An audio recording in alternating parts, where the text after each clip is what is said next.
I gave birth at 3:14 alone in a sterile hospital room that smelled of antiseptic and fear. My phone lit up with a text while my daughter was still being weighed. Transfer $12,000 for family support. We've done enough for you. They weren't there when I pushed through 14 hours of labor. They weren't there when the monitors screamed and nurses rushed in. But they were there in my bank account, waiting to collect on a debt I never knew I owed. If family love comes with an invoice, tonight I'm closing the books permanently. My name is Lena Hart, and I drove myself to Front Range Memorial Hospital through Denver's worst April snowstorm in a decade. The contractions had started at 11:30 p.m., rippling through my lower back like waves of molten glass. By midnight, I knew this was it. My hands gripped the steering wheel so hard my knuckles went white. Windshield wipers battling the relentless snow while I counted breaths between the pain. The first call went to my mother. "Mom, I'm heading to the hospital. The baby's coming." Judith's voice was thick with sleep and irritation. "Now, Lena, it's past midnight. The roads are terrible." "That's why I'm calling. Can you and Dad? The pass is completely snowed in. Alan's back is acting up again. We couldn't possibly drive in this weather." The second contraction hit while she was still talking, stealing my breath. I pulled into the hospital's emergency entrance, hazard lights blinking against the swirling white. "What about tomorrow morning?" "We'll see how the roads are. Kelsey needs us to look at venue options for the engagement party." "You understand?" I understood perfectly. The same way I'd understood when they missed my college graduation for Kelsey's sophomore year art show. The same way I'd understood when they forgot my promotion dinner because Kelsey needed help moving into her fourth apartment in 2 years. The delivery room was a symphony of beeping monitors and hushed medical voices. The overhead lights cast everything in harsh fluorescent white, making the shadows under the equipment look like dark pools. I memorized every water stain on the ceiling tiles during those 14 hours, traced every crack in the paint while my body tore itself apart to bring new life into the world. The nurse, Patricia, held my hand when the pain got unbearable. She was the one who counted with me through the pushing. She was the one who told me I was doing great, that I was so strong, that my baby was almost here. A stranger gave me what my own mother wouldn't. At 3:14 a.m., Ivy arrived, screaming and perfect. 6 pounds, 4 ounces of pure determination, her tiny fists already clenched like she was ready to fight the world. They placed her on my chest, still slick and warm, and I felt my heart crack open and rebuild itself around her. The room was so quiet afterward. Just the soft whoosh of the heating system and Ivy's little snuffling breaths against my hospital gown. No flowers, no balloons, no excited grandparents crowding the doorway with cameras and tears. My phone buzzed on the bedside table at 3:47 at Chmem, the screen too bright in the dim recovery room. I expected maybe how are you or send pictures instead.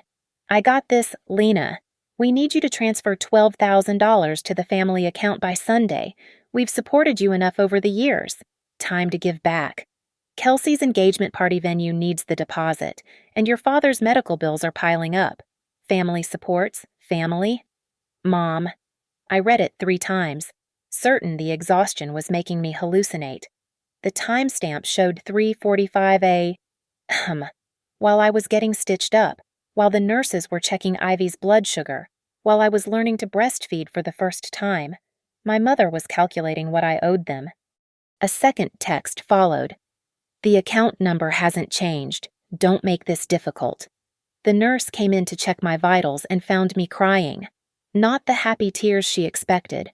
She assumed it was hormones, exhaustion, the overwhelming nature of becoming a mother. How could I explain that my own parents had just sent me a bill for being born into their family, that they'd itemized love like a spreadsheet and found me in arrears? I looked down at Ivy, her perfect bow lips making tiny sucking motions in her sleep. The Arctic blue light from the monitors painted her skin ethereal in the darkness. Outside, the snow kept falling, blanketing the world in white silence. We were alone, but somehow that felt cleaner than whatever waited for us beyond these walls. "Just you and me, baby girl," I whispered into her dark hair that smelled like innocence and new beginnings. "But I promise you this love won't cost you a penny." The morning shift was starting to arrive. Voices in the hallway discussing coffee and weekend plans.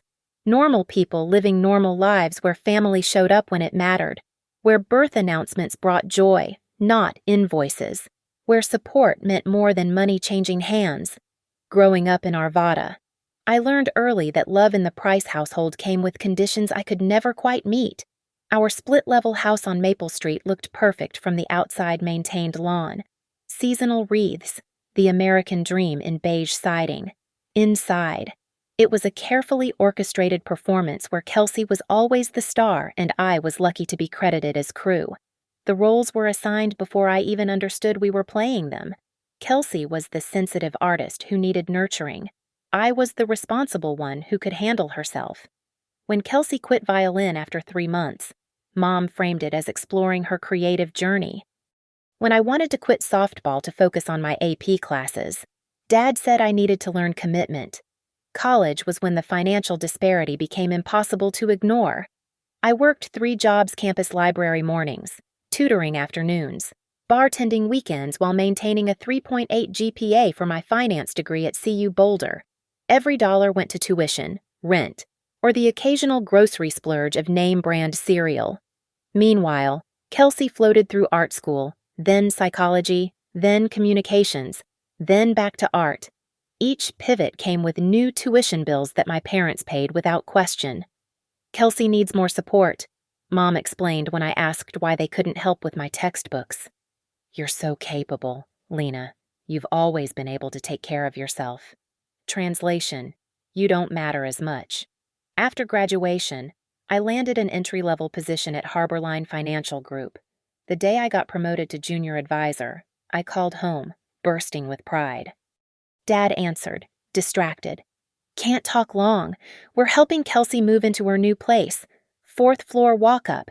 Can you believe it? My back's killing me." They spent that entire weekend assembling IKEA furniture for Kelsey's 5th apartment in 3 years. Nobody asked about my promotion. Nobody offered to celebrate. I ordered Chinese takeout for one and reviewed portfolio strategies until midnight. The requests for money started small. "Lena, honey, could you help with the roof repair? Just $6, $200. We'll pay you back." They never did. Then came Kelsey's credit card debt, $4,500 that would ruin her credit if we don't help. Strange how my credit apparently could withstand anything. Every few months, another emergency. Dad's car needed transmission work, $2,800. Mom's root canal wasn't fully covered, $1,900. Kelsey's laptop died during her latest career pivot to graphic design, $2,100. Always specific amounts, always urgent. Always with the unspoken reminder that family helps family. I started keeping a spreadsheet, not because I ever expected repayment, but because I needed evidence that I wasn't imagining the pattern. By the time I turned 30, I'd given them $23, $450. That's not counting the birthday gifts that went unreciprocated, the holidays where I brought expensive wine while receiving nothing, the times I paid for family dinners when Dad conveniently forgot his wallet. The spreadsheet had another column, 2 missed moments. My college graduation, Kelsey had a bad breakup. My first apartment warming, Kelsey's art show opening. My 30th birthday, Mom had a headache. Dad was tired. Kelsey didn't even text. Every milestone of mine that mattered got trumped by Kelsey's daily dramas or my parents' convenient ailments. When I made senior financial advisor at 31, earning more than my father ever had, you'd think they'd be proud. Instead, Mom said, "Must be nice to have so much disposable income. Kelsey's really struggling with her student loans." I learned to stop sharing my successes. What was the point? Every achievement just became another reason I should give more, need less, expect nothing.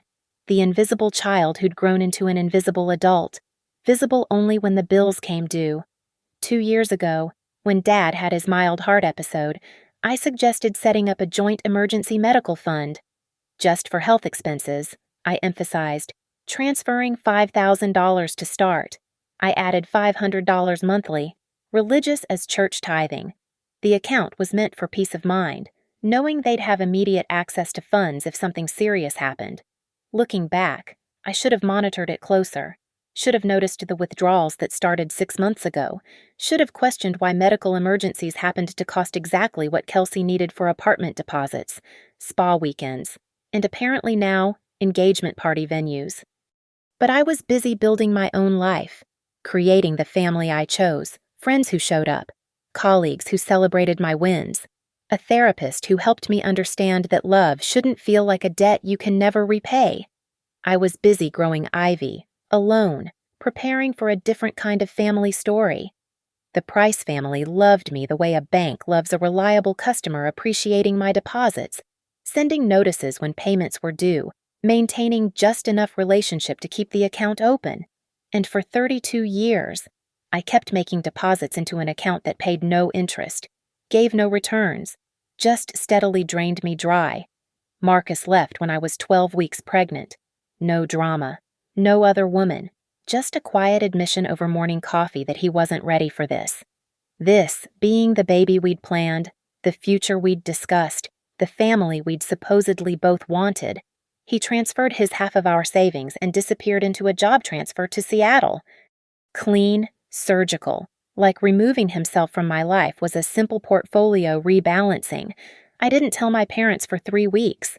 When I finally did, Mom's first response was, "Well, you always were too independent for your own good. Men need to feel needed." Lena. The pregnancy became my solo marathon.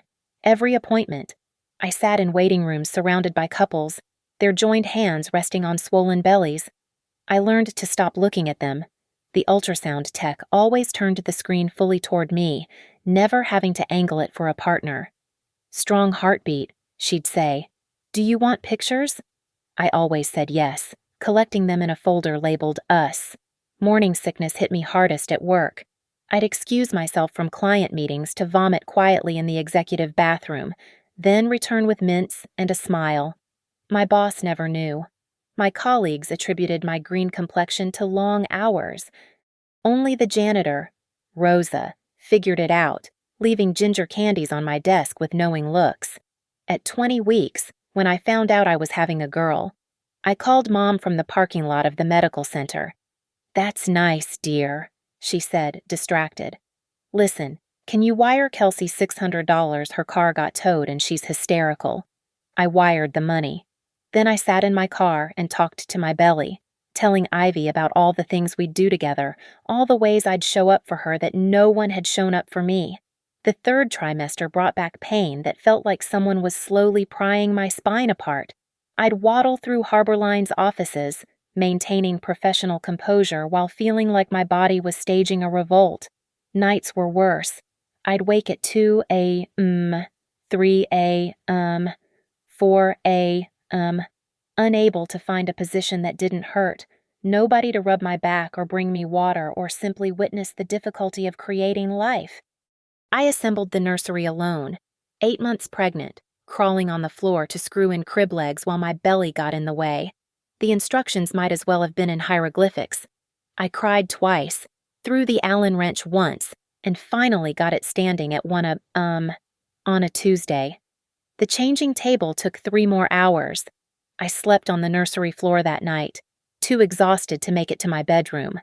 When I called Dad to ask if he could help install the car seat, surely a safety issue deserved their attention, he said his back couldn't handle the bending. "YouTube has great tutorials," he offered. I learned from a 12-year-old kid's video, practicing until my fingers were raw from the straps. The labor pains started during a client presentation about retirement portfolios. I finished the meeting, smiled through the handshakes, then drove home to labor alone for 6 hours before admitting this was real. I packed my hospital bag between contractions, newborn onesies I'd washed 3 times to make them soft enough, my laptop because I didn't know how long I'd be there, a photo of my grandmother who'd died when I was 12, the only family member who'd ever looked at me like I was enough, That drive to the hospital haunts me. Snow swirling in the headlights, NPR voices discussing market futures while my body tried to turn itself inside out. 3 times I had to pull over, hazard lights blinking, to breathe through contractions that made me see stars. Other cars passed, probably assuming I was another stranded motorist in the storm. Nobody stopped. I called my parents 3 times during those 14 hours of labor. The first, "Can't drive in this weather." The second, "Still snowing here." The third went to voicemail. I stopped calling after that. Kelsey texted once, at 11 p.m. "Mom says in labor. Crazy Mason's taking me to Aspen tomorrow to look at venues."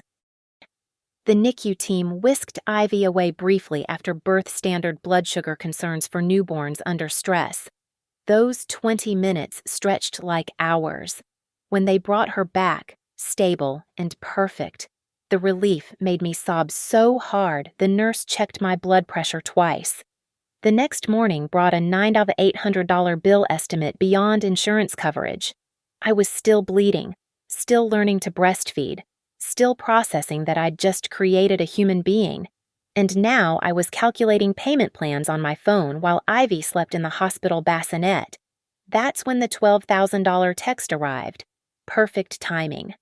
While I was staring at actual medical bills from actually giving birth, my family was sending their own invoice for the crime of existing in their orbit. The audacity was almost impressive, like charging someone for air while they're drowning. The call came while I was trying to figure out Ivy's car seat in the hospital parking lot. 3 days postpartum. My body felt like it had been hit by a truck, and now my mother wanted to discuss my financial obligations. "Lena, we need to talk about the money." Judith's voice had that practiced tone she used for serious family business, the same one she'd used to explain why Kelsey deserved a car for her 16th birthday while I got a bus pass. "Mom, I'm literally leaving the hospital with your granddaughter. Which is why we need to settle this now. Raising you wasn't free, you know. Do you have any idea what we spent private soccer leagues, orthodontics, college application fees? You mean the soccer you forced me to play, the braces Kelsey got too, the application fees I paid myself with babysitting money?" She steamrolled on.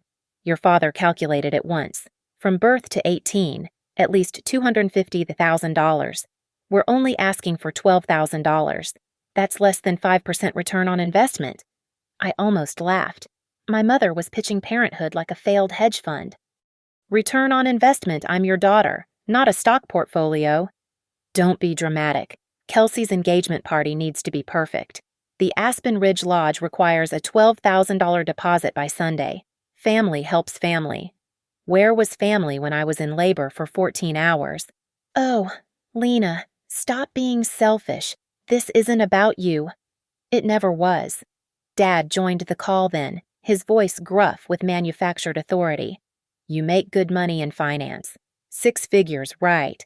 This is pocket change for you." "I just got a hospital bill for almost $10,000. I'm on unpaid maternity leave. I'm a single mother now." "Choices have consequences," he interrupted. "You chose to have a baby without a husband. We didn't make that decision." The cruelty of it stopped my breath. Ivy started crying in her car seat, probably sensing my distress, or maybe just being a newborn who needed her mother's attention, something I was starting to understand my parents never quite grasped. "The account number hasn't changed," Mom said. "Sunday deadline. Don't make us ask twice." They hung up. I sat in my car, in the hospital parking lot, snow still falling, holding my phone like it might apologize for what just happened. Ivy's cries got louder, more insistent. I climbed into the back seat to comfort her, my incision screaming with every movement. The texts started an hour later. "Kelsey, Mom says you're being difficult about the family contribution. The venue is perfect. Mason's family will think we're poor if we can't secure it. Mom, your father's blood pressure is elevated from stress. Dad, disappointing. Kelsey again. Here's the routing number in case you forgot. IBAN details. $12,000 by Sunday, please." Then she sent photos of the venue, soaring mountain views, crystal chandeliers, a ballroom that could host 200 guests. the kind of place that whispered old money even if you had none. The engagement party would cost more than I'd spent on my entire pregnancy. That evening, while I was trying to master the art of breastfeeding with YouTube videos because I had no one to teach me, Kelsey posted on Instagram, "Some people understand family loyalty. Others don't. Family. First, blessed suck engagement season." The comments flooded in from relatives I hadn't heard from in years, all congratulating her on the engagement, all excited about the party. Aunt Diana wrote, "Family is everything, can't wait to celebrate." Nobody had called to ask about Ivy. Saturday brought escalation. Mom called 4 times. Dad sent a formal email with the subject line, "Family financial obligation time sensitive." It read like a corporate memo, complete with bullet points about their sacrifices and my responsibilities. He'd CC'd my Uncle Richard, the family patriarch, presumably to add pressure. Kelsey went nuclear on social media, posting old family photos with captions like, "Remember when family meant something, and some of us haven't forgotten where we came from." Each post carefully curated to make her look like the victim of my cruelty. But the masterstroke came Saturday night. Mom texted a photo of a handwritten list, every birthday gift they'd given me since childhood, every Christmas present, every loan forgiven. At the bottom, circled in red, total invested $47 to $832. "We're only asking for $12,000, she wrote. "That's a 75% discount on what you owe us." I looked at Ivy, sleeping in her bassinet. Tiny fists curled against her cheeks. She didn't know yet that love could come with invoices, that family could be a transaction, that the people who should protect you might instead calculate your worth in dollars and cents. "Not you, baby girl," I whispered. "Never you." Sunday arrived with 17 missed calls and a voicemail from Uncle Richard about family disappointment. The deadline loomed like a thundercloud, but something had shifted in me. Maybe during that long labor alone. Maybe when they sent that first text while I was still bleeding. Maybe when they turned my daughter's birth into a financial shakedown. I wasn't going to pay. But more than that, I was going to make them pay for every moment they'd chosen money over me. Every time they'd picked Kelsey's wants over my needs. Every second they'd been absent when I needed family most. They wanted a transaction I'd give them one they'd never forget. Sunday night, after Ivy finally fell asleep, I opened my laptop and became the financial advisor I was trained to be, except this time. The client was myself, and the audit was personal. I started with the joint medical emergency account. 24 months of statements spread across my dining table like evidence in a fraud case. The pattern emerged quickly, small withdrawals at first. $200 here, $300 there, always just below the amount that would trigger an alert. Then bigger chunks, $1,500 to the $100, $3,700. The memos were laughably transparent. Kelsey party. Bridal consultation. Venue research. Mom personal. In 6 months, they drained $8,400 from an account meant for heart attacks and cancer treatments, redirecting it toward wedding planning and God knows what else. I screenshotted everything. Every transaction. Every memo. Every timestamp. The forensic accounting part of my brain kicked in, creating a timeline that showed the withdrawals accelerating right after I'd announced my pregnancy. They'd started raiding the fund the moment they knew I'd be vulnerable. Next came my personal banking history, 5 years of statements digitized and searchable. I built a spreadsheet that would make my Harborline clients proud, color-coded, categorized, cross-referenced. Every loan to family meticulously documented. The $6,200 for the roof that supposedly couldn't wait. The $4,500 for Kelsey's credit cards that would ruin her future. The $2,800 for Dad's transmission. The $1,900 for Mom's root canal. The endless smaller amounts for groceries, gas, utilities when things were tight. Total transferred to family $23,450. Total received from family $0. Not even birthday cards most years. I found emails too, begging messages from Kelsey about being desperate and having nowhere else to turn, always followed by Instagram posts from expensive restaurants dated the same week. Mom's guilt trips about family responsibility, sent while she was posting Facebook photos from their lake house rental, a vacation they never invited me on but somehow could afford. At 2:30 a.m., I called James Patterson, my colleague who handled family law on the side. We'd dated briefly years ago, stayed friends, and he owed me for referring 3 high-net-worth clients his way. Lena, Jesus, what time is it? I need a favor, legal advice, off the record. 20 minutes later, he'd walked me through small claims procedures, documentation requirements, and the beautiful simplicity of Colorado's laws regarding financial abuse within families. The medical fund especially interested him. Withdrawals for non-medical purposes from a designated emergency account could be considered fraud. You have enough for small claims easily, he said. Maybe more. Want me to draft something already on it? I typed until dawn, creating what I called the Family Financial Accountability Package. 3 documents: a formal demand letter for repayment of misused funds, a small claims court preparation packet, and my masterpiece, a family support agreement that outlined exactly what support meant, with terms so specific it would make a mortgage contract look casual. The agreement specified financial support must be mutual and proportional to income. Emotional support required physical presence during medical events, including childbirth. Any party requesting emergency funds must provide documentation of the emergency. All loans must be documented with repayment terms. Failure to provide emotional support voided any claim to financial support. It was bulletproof and ridiculous simultaneously, which was the point. They'd never sign it, but their refusal would be telling. Monday morning, while Ivy slept in her swing, I called Harborline Bank's branch manager, Derek Yuan, not my employer, but the bank where the medical account lived.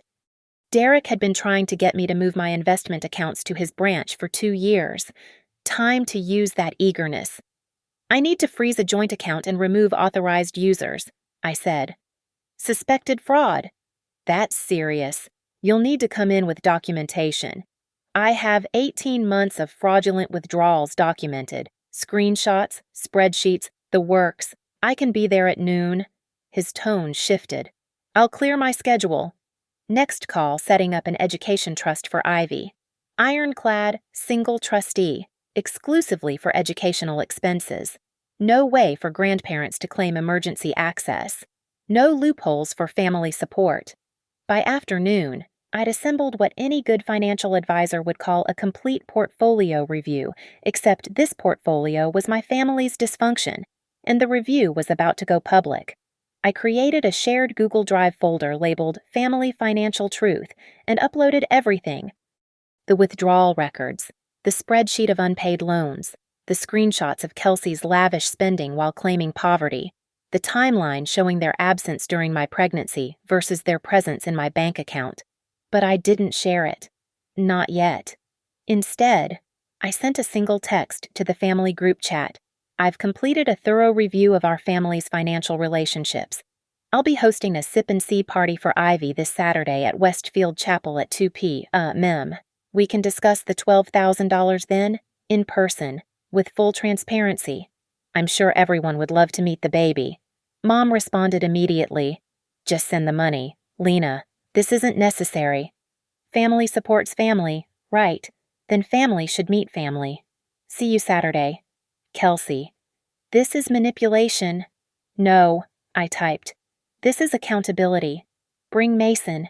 He should know what kind of family he's marrying into. Then I did something deliciously petty. I created a Facebook event for the Sip and See, invited every relative, every family friend, everyone who'd liked Kelsey's passive-aggressive posts. The description was warm, inviting, come meet baby Ivy and celebrate new beginnings. But I also prepared a very different kind of celebration, one where every receipt would be receipted, where every debt would be discussed, where family would finally mean something more than an invoice coming due. Tuesday morning, I sent the family support agreement to my parents' email with a simple subject line, Terms for $12,000 transfer, please review. The document was 20 pages of beautiful legal precision. Every term I'd crafted was a mirror to their behavior, reflecting back their own twisted logic and contractual language they couldn't dismiss as emotional. Section 3. 2. Any party requesting financial support exceeding $1,000 must provide 90 days' notice except in documented medical emergencies, with medical defined as treatment by a licensed healthcare provider. Section 4.1. Emotional support obligations include, but are not limited to, physical presence during childbirth weather, permitting with reasonable accommodation, attendance at significant life events defined as graduations, promotions, births, medical procedures, and response to communications within 48 hours. Section 5.3. Previous financial transfers between parties shall be considered loans unless explicitly documented as gifts. Current outstanding balance owed to Party A, Lena Hart, $23,450. Section 7.2. Failure to provide emotional support, as defined in Section 4.1, results in automatic waiver of any claim to financial support for a period of no less than 18 months. The kicker was Section 9. 1. This agreement supersedes all previous implicit family arrangements and establishes legal framework for family support claims moving forward. Mom called within an hour. What is this supposed to be? Exactly what you asked for, a family support agreement. You want $12,000, sign it. It simply formalizes what you've been saying. Family supports family. This is ridiculous. We're your parents, not business partners. Then why are you sending me invoices? She hung up. Dad tried next, his voicemail dripping with condescension. Lena, you're being hormonal. Postpartum emotions are real. We'll forgive this outburst if you send the money by Thursday. Wednesday brought Kelsey's assault. She'd actually read the agreement and found Section 6.2. Social media posts referencing family financial matters will be considered breach of privacy, resulting in immediate acceleration of all outstanding loans. Her texts came in rapid fire. You're trying to control us. This is financial abuse. Mason's father is a lawyer and he says this is crazy. You're ruining my engagement. I'll tell everyone what you're really like. I responded once. Good idea about the lawyer. Have Mason's father review Section 5.3 about outstanding loans. Also, I've attached the spreadsheet showing the $8,400 you've received from the Medical Emergency Fund for non-medical purposes. I'm sure he'll find it interesting reading. Thursday, I received an unexpected call.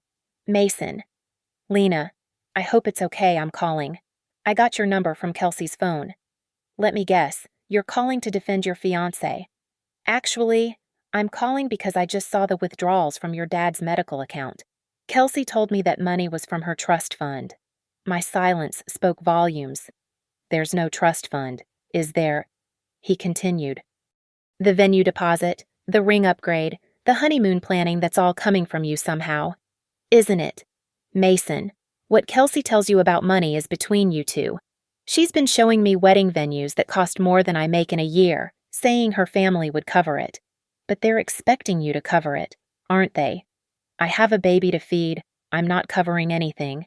He was quiet for a long moment. The sip and see on Saturday, is that really just to meet the baby? Everyone's welcome to come meet Ivy. What happens beyond that depends on whether my parents want to have an honest conversation about family support. In front of everyone. They involved everyone when they started posting about family loyalty online. I'm just continuing the conversation they started. Kelsey's going to lose it. Then maybe you should ask yourself what you're marrying into. Friday came with desperation tactics. Uncle Richard called, attempting mediation. Your mother is in tears. Your father's blood pressure is concerning. Is this really worth destroying the family? Did they cry when I was in labor alone? Was Dad's blood pressure concerning when he couldn't drive through snow to meet his granddaughter? That's different. No, Richard, it's exactly the same. They've made every family interaction transactional. I'm just formalizing their system. Then came the master manipulation. Mom sent a photo of a check for $12,000 made out to me, dated 3 years ago. We were going to give you this for a house down payment. Her message read, but you never seemed to need it. Now you're denying us the same amount. After everything we saved for you. I zoomed in on the check. The date was from last week. The ink was different colors where they'd clearly altered it. The desperation was almost pitiful. They'd literally forged a check to guilt me. I sent back a screenshot of the metadata showing the photo was taken yesterday. Nice try. See you tomorrow at 2 p.m. Saturday morning arrived gray and thick with incoming snow. I dressed Ivy in the outfit my grandmother would have loved, tiny yellow dress with embroidered daisies, matching booties she'd immediately kick off. I packed my diaper bag with the usual supplies, plus 3 manila folders labeled evidence, agreement, and consequences. I also brought my laptop, a portable printer, and James Patterson, who agreed to attend as a family friend who happened to have a law degree. The final text to the family group came at noon. Looking forward to seeing everyone at 2 p.m. For those asking about gifts, Ivy doesn't need things. She needs people who show up. See you there, Mom responded. We'll bring the agreement. Signed, just bring the check. I smiled, knowing they hadn't read Section 8. 1.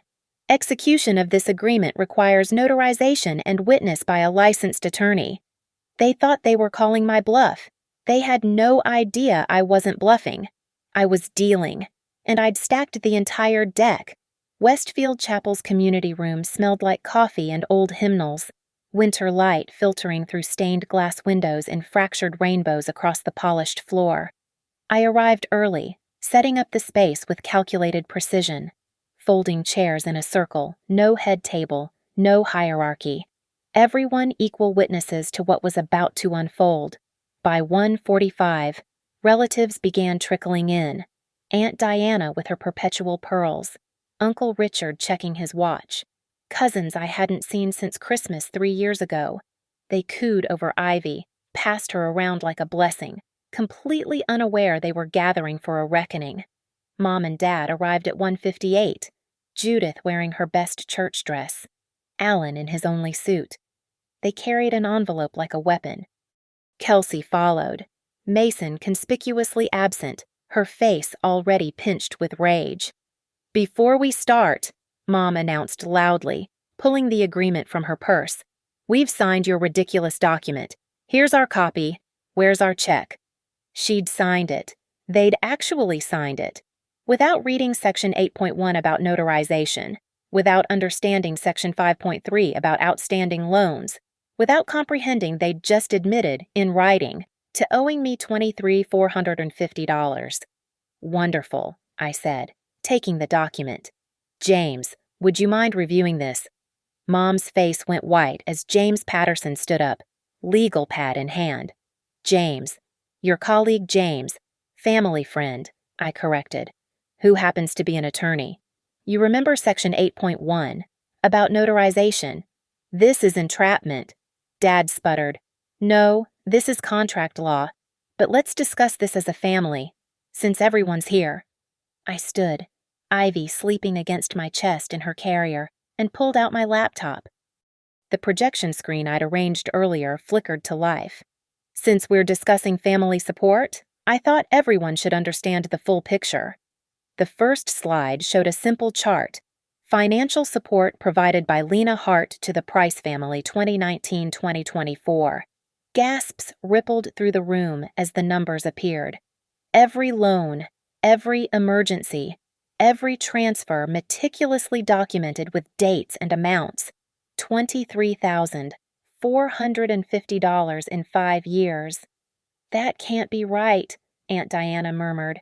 Every transaction is documented, I said, clicking to the next slide screenshots of text messages begging for money, bank transfers, even Mom's greatest hits of guilt trip emails. Now, I continued, let's discuss the emergency medical account. The next slide showed the withdrawal history. Kelsey went pale as her $3,700 venue research charge appeared in 48-point font. This was supposed to be for Dad's heart medication, I explained to the room. Instead, it funded Kelsey's engagement party planning. You're twisting things, Kelsey shrieked. That money was promised to me. By whom? When? I pulled out my phone, hitting record openly. Please, Tell everyone how Mom and Dad promised you my emergency medical fund for your party. We're family shares, Mom interjected desperately. Interesting. I clicked to the next slide, a photo of me in the delivery room. Alone. Time-stamped 3:14 a.m. Where was family when I was giving birth? Silence. Where was family during 14 hours of labor? Nothing. But family was very present in my bank account at 3:47 a.m., demanding $12,000 while I was still getting stitched up. Aunt Diana's hand covered her mouth. Judith, you didn't. She has money. Mom exploded. She makes 6 figures. We sacrificed everything for her education. Which loans did you co-sign? I interrupted. Which tuition payments did you make? I clicked to the next slide, my student loan history. Every payment made by me alone. Please, show everyone the sacrifices. Dad stood up, face red. We don't have to justify ourselves to you. No, but you do have to justify this. I pulled out the manila folder marked consequences and handed copies to everyone. This is the small claims court filing I submitted yesterday. Fraud, misuse of designated emergency funds, and breach of fiduciary duty. The room erupted. Relatives reading, gasping. Uncle Richard putting on his glasses to read the fine print. The number at the bottom was clear, $31,850, the original $23,450, plus the $8,400 stolen from the medical account. You're suing your parents, someone whispered. I'm requesting legal return of stolen funds, I corrected. Unless they'd prefer to handle this as a family. Then the door opened. Mason walked in, snow in his hair, looking grim. Sorry I'm late. I had to stop at the bank. He handed Kelsey an envelope. That's the certified check returning your wedding venue deposit. We're done. What, Mason? No, this isn't about us. It is, though. He looked at the room, then at the projection screen still showing the withdrawal history. If you'll steal from your sister's medical fund, what would you steal from me, from our future kids? Kelsey turned on me. Vicious. You did this. You ruined everything. No, I said quietly. You did this when you made my daughter's birth about your bank account. Mom was crying now, mascara running. How could you humiliate us like this? I pulled out the final document, a single sheet of paper with one paragraph. Here's my offer.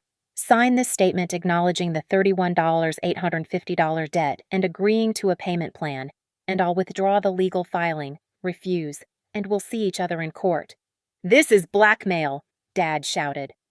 No, this is accountability. I looked around the room at all the relatives who'd gathered. Everyone here has been watching you post about family loyalty while you were stealing from my medical fund. They've seen Kelsey's Instagram stories from restaurants and resorts while claiming poverty. They know now. So what's it going to be? The silence stretched like a held breath. Finally, Uncle Richard spoke. Alan, just sign the damn paper. You stole from your daughter while she was giving birth alone. The least you can do is acknowledge it. One by one, relatives began standing with me. Aunt Diana walked over and took Ivy from my carrier, holding her like the grandmother she should have had. Cousins moved to my side of the room. Even Mason positioned himself behind my chair. Mom looked around at the family that had just watched her get exposed, at the documented evidence of their greed, at the daughter they'd pushed too far. We'll sign, she whispered. Louder, please. Everyone should hear. We'll sign your payment plan. I handed them the pen. As they signed, Dad's hand shaking, Mom still crying. Kelsey fled to the bathroom. I felt something shift in my chest. Not forgiveness. Not forget. Just the clean, sharp edge of justice served at exactly the right temperature. One more thing, I said, pulling out a $1 bill and an envelope. I handed it to my mother. This is your family support for today. $1. The exact value of the support you gave me when Ivy was born. The chapel air felt electric with aftermath, like the moment after lightning strikes when everything smells of ozone and possibility. I walked out onto the stone steps, Ivy bundled against my chest, snow beginning to fall in lazy spirals that caught the fading afternoon light. Behind me, I could hear the chaos continuing: Kelsey's sobbing, Mom's attempts at damage control, relatives discussing what they'd just witnessed in hushed, shocked tones. None of it mattered anymore. I had documents signed, witnessed, and notarized. The debt was acknowledged. The truth was public. I pulled out my phone and opened the banking app with 3 quick taps. The joint medical account stared back at me. $1,247 remaining after their raid. I initiated the closure immediately. Every dollar transferred to Ivy's education trust. The account that had tied me to their manipulation disappeared with a single confirmation code. Next, the family emergency contact list in my phone. Delete, delete, delete. 3 names erased like they were never there. The group family chat got one final message from me. Payment plan documentation has been filed with the court clerk. First payment due in 30 days. All future contact regarding this matter should go through James Patterson's office. Then I left the group. The cloud storage folder labeled Family Financial Truth got one last update: the signed payment agreement, time-stamped and GPS tagged at Westfield Chapel. Then I shared it with every email address I had for extended family. Let them all see what their silence had enabled. Let them all know exactly what kind of people the Prices really were. Mason appeared beside me on the steps, hands in his pockets. "You okay?" "Better than okay. Free." He nodded toward the chapel. "Kelsey's in there telling everyone you planned this to steal her wedding. Good luck with that narrative when everyone just saw the evidence." "For what it's worth," he said quietly. "Thank you. You saved me from making the biggest mistake of my life. You saved yourself. You walked away. After you showed me what I was walking toward." He paused. "If you ever need anything babysitting, someone to vent to, whatever I owe you, you owe me nothing. That's the whole point." He left then, and I stood alone on the church steps, snow accumulating on my shoulders like a benediction. Through the windows, I could see Mom gathering her coat, Dad helping her with shaking hands. They looked older suddenly, diminished, like removing their masks had revealed they were just small, grasping people who mistook their children for retirement funds. Aunt Diana emerged with my diaper bag. "Honey, I had no idea." "Now you do." "I should have seen it, should have said something." "We all should have, but we do better moving forward." She kissed Ivy's forehead, then mine. "You're going to be an amazing mother. You already are." One by one, relatives filed out. Some stopped to apologize for not seeing it sooner. Others just squeezed my shoulder and promised to keep in touch, real touch. Not the performative family gatherings where everyone pretended the Prices weren't parasites in pearls and pressed suits. Finally, they emerged. Mom, Dad, and Kelsey, forced to walk past me to reach their car. Mom stopped, opened her mouth, probably to deliver some cutting final word to save face. "Don't," I said simply. "You have 30 days to make the first payment. That's all we have to say to each other." "You're really going to do this?" Dad asked. "Destroy your family over money?" "You destroyed our family over money? I'm just documenting it." Kelsey couldn't resist one last jab. "You'll die alone. Nobody will ever love someone as cold as you." I looked down at Ivy, her perfect face peaceful in sleep despite the chaos around her. "I'd rather be alone than surrounded by people who only see me as an ATM." They left without another word, their car disappearing into the snowy dusk. I watched until the taillights vanished, then pulled out my phone one last time. The email to my lawyer was brief. "Agreement signed and witnessed. Please proceed with filing and payment monitoring. No further direct contact except through your office." The auto response came immediately. "Confirmed. Court filing Monday morning." I bundled Ivy closer and walked to my car, footsteps crunching in the fresh snow. The parking lot was nearly empty now. Just me and the truth, and a baby who would never wonder if she was loved or valued or worth showing up for. As I drove home, the radio played something soft about winter and choices and starting over. Ivy made tiny sounds in her car seat, those sweet baby noises that meant she was dreaming. The snow fell harder, erasing the tire tracks behind us, covering everything in clean white silence. Back in our apartment, I settled Ivy in her crib and opened my laptop. The bank showed the trust fund established and protected. The legal documents were filed and backed up in triplicate. The family financial spreadsheet that had consumed my life was moved to an archive folder labeled Closed Accounts. I poured myself a glass of wine, the good stuff I'd been saving for a special occasion, and stood at the window watching the snow bury the world outside. My phone sat silent on the counter. No guilt trips, no emergency requests, no passive-aggressive posts to respond to. Just quiet, just peace, just Ivy and me and a future where love didn't cost a penny. The family support I'd needed had never been about money. It had been about showing up, being present, choosing to be there when it mattered. They'd failed every test that couldn't be solved with a checkbook.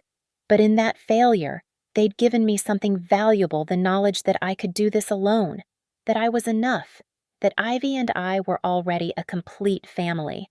No assembly required. I raised my glass to the window, to the snow, to the reflection of a woman who'd finally stopped paying for love that was never for sale. "Here's to family," I whispered. "The family we choose, the family we build, the family that shows up." From the nursery. Ivy stirred and let out a small cry. I set down my wine and went to her, picking her up and settling into the rocking chair my grandmother had left me, the only inheritance that ever mattered. "Just you and me, baby girl," I said. The same words I'd spoken in the hospital, but this time they weren't a lament. They were a promise. They were enough. They were everything. Thank you so much for listening to this story. I'd love to know where you're tuning in from. Drop a comment below and let's connect. If this story resonated with you, please consider subscribing to the channel and sharing your thoughts. Your own experiences and perspectives make this community richer. Until next time, remember, real family isn't about blood or money, it's about who shows up when it matters.